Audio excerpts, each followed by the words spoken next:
هر سال این موقع سرای کشورهای مختلف دنیا بار و بندیل رو میبندن و عازم نیویورک میشن تا توی اجلاس سالانه سازمان ملل سخنرانی کنن.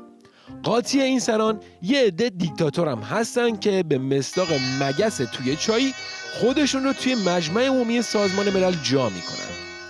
البته این پدیده جدیدی نیست. قذافی و مبارک و بن علی هم بخشی از همین نخالا بودن که یه زمانی با دبدبه و کبکبه گذرشون به سازمان ملل افتاد، اما ته خط از زیر دست و پای ملت سر در آوردن.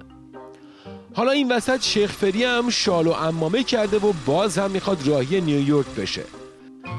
البته امسال وضعیت شیخ فری خیلی زاگاری‌تر از سال قبله. فروش نفت که قطره‌ای شده، ممجواد ظریف و ولی فقیهش هم که تحریم مالی شدن، سپاه هم که چپونده شده تو لیست تروریستی. خلاصه در یک کلام شیخ فری میخواد با یه همچین عبای جر خورده‌ای به سازمان ملل بره. یعنی همین که بتونه ویزای نیویورک رو بگیره، این خودش یه پیروزی در برابر باند رقیب به حساب میاد. نیویورک ما داریم میاییم، نیویورک ما داریم میاییم. یمن و هسته‌ای سانتریفوژ ها داریم. مهدوی کنی مالکی ها داریم. حالا نیویورک ما داریم میاییم.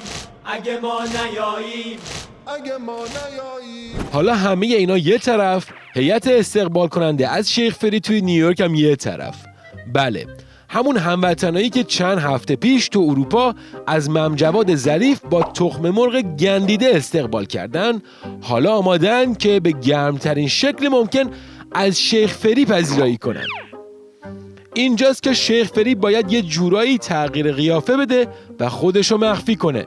مثلا اینجوری، یا شایدم اینجوری.